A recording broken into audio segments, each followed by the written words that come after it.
My name is Katie, and today I have a painting that I did, and I have the time lapse of it as well. So I thought I would do a little bit of a commentary instead of just putting music. I tend to like videos like this when they have commentary because I want to hear about what the artist is thinking, and so I thought I'd do the same thing. Okay, so I started off with just doing some sketches. But okay, just to warn you, I guess this is my first time, you know, recording myself in an empty room, like talking to nobody, and it's a little bit weird, but I'm gonna get through this. This is gonna be okay. So I just started with some sketches, and at first I was thinking of some kind of like castle interior, but as I'm pretty sure, as you can see, that like I eventually decided against that and went more for an outdoor scene. So this is not a speed paint in terms of like I did this in an hour. No, this took me about maybe like 6 hours. The video is I think it's 3,000 times faster than uh, than than real life. So no, I don't actually draw this fast, unfortunately. Um, and and now I think I probably went to get something to eat or something. But yeah, sometimes you're just gonna see me like not doing anything. But I was thinking maybe I should edit that out, but I don't know. It felt like it was. I felt like if I did that, it was a little bit deceiving, as if I sat down and did this whole thing in one go, and I'm super like super into it, and I don't like take breaks or anything like that. So I decided to keep it just so that it's like, like I do take breaks. Like sometimes I have to go do something, or sometimes when when it's not doing anything, it means I'm probably also like looking at references or something in my second monitor. So yeah, I did like 6 sketches, and I got this one, and I liked this one the best. It was the one that I'm most excited about. And then before I like put just like the darkest gray, not black, but a really dark gray, just because I personally like to um, like build up. I like to start from dark and build up to the light parts.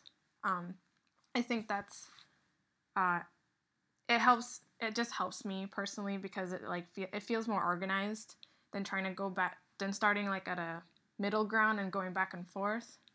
So I personally like to start from the darkest that I can go. Yeah, here I decided that I would rather you see more of the top of the trees than the bottom like lake little puddle thing. Yeah.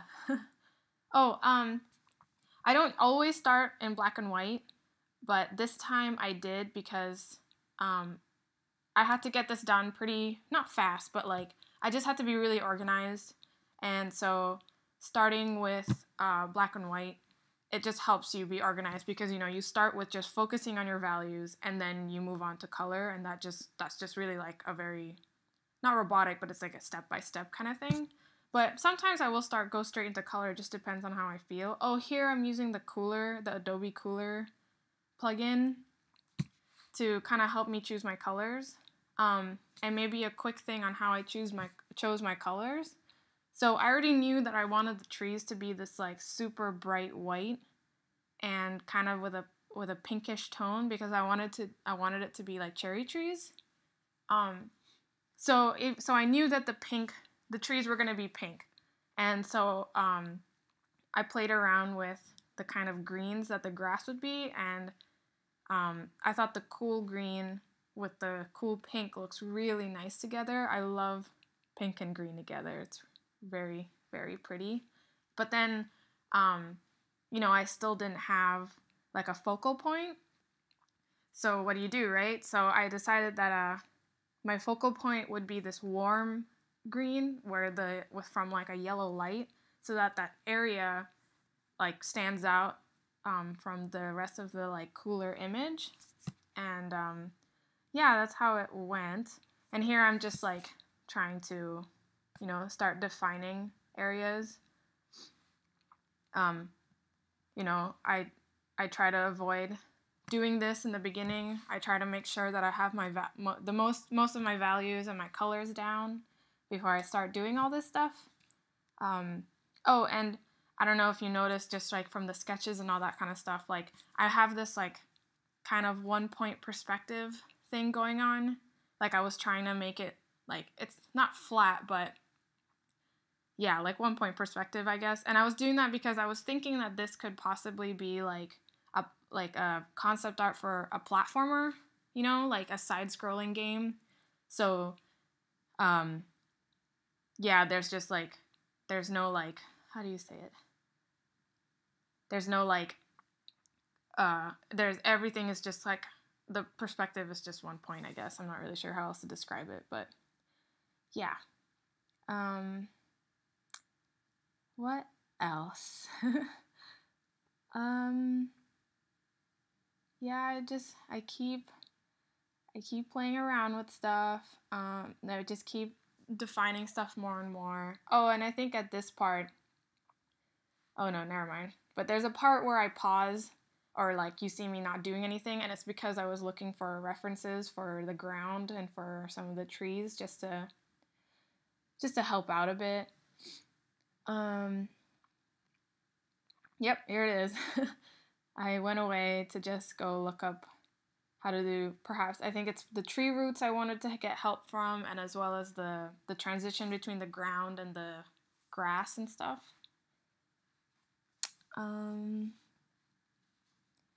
Oh, Katie, you're taking forever. Oh, I was checking my email too, I guess. Come back. What are you doing? You're making me look bad. Okay, good. All right, yay, I'm back.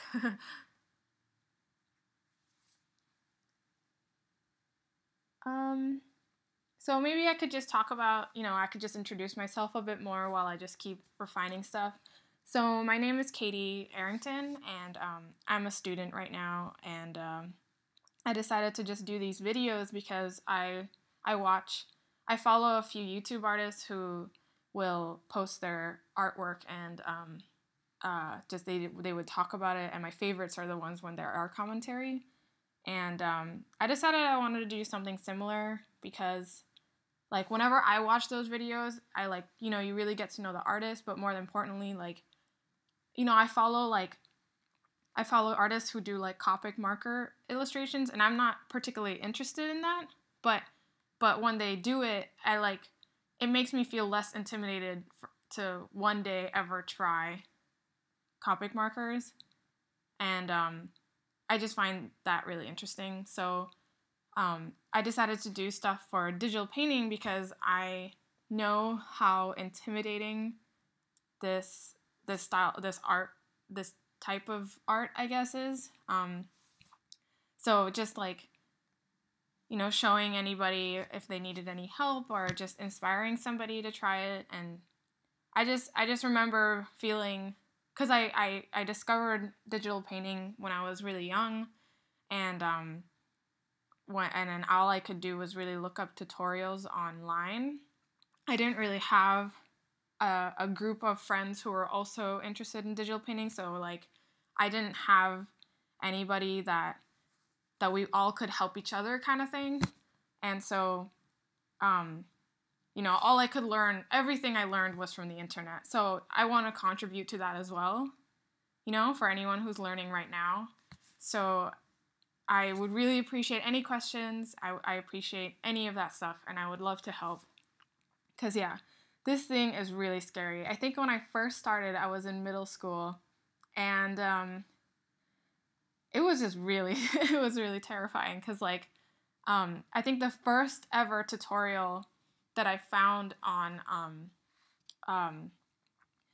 digital painting, on how to go about doing that, I think I found a tutorial that really didn't work for me at first. So pretty much the tutorial was like, you lay down 2 colors, and you just have to use this smudge brush to blend everything, which is totally cool. Like, I think that works for some people, but I had no idea how brushes really worked. I didn't know there was such thing that you can like change, or you can make it pressure sensitive, for example, and all that kind of stuff. So instead of having like pressure sensitive features in my brush, I was just like laying down color and then trying to use the smudge brush to like blend everything, which I'm sure there are plenty of artists that can do that, and like I think that really works well for them. But it really didn't work for me. Like I was super confused the whole time, and it was making digital painting not fun for me, which really sucked because like I really liked digital painting at the time, like seeing the artwork like that, and I wanted to do the same thing. But so I tried when I tried that, I like so didn't enjoy that process that I stopped digital painting for a bit. Like I think maybe since I tried it in middle school, I didn't try again until like late in high school. And so, because like I just thought like, oh, I guess like it didn't occur to me that there were other ways to do it. And so when I just found that one tutorial, and that was like, for some reason I thought like, oh yeah, this is it. Like there's no other way to do it except just, constantly smudge everything. And so it was really disheartening, but I'm really happy that I gave it a second shot. Like I looked at more, I was able to find other tutorials or other paintings, like, these, not speed paintings, but like time-lapse videos, or even just like watching people on live stream, Yeah, so that's pretty much my story kind of where I started. But right now I am going to school for not digital painting in particular, but I am going to a art school called DigiPen, and it's a school that's pretty famous mostly for video games, and like it's just a pretty famous school for people, for the curriculum that really makes you not play games, no, not at all, but they make you make games. And then yeah, so I mean, I personally still have a lot to learn. Like I really hope you guys don't think that when I do this I'm saying like, oh yeah, I'm professional, do what I do, yada yada. No, not at all. Like I just really want to help. I mean, I like want to be part of the internet side of teaching, sort of, or like being part of a community that contributes to trying to like help out. Just kind of like being part of the community that inspired me to try digital painting. So yeah, oh my god, I really hope I'm making sense. Like this is my first time trying to talk to a computer. But yeah. Let's see, what else can I talk about?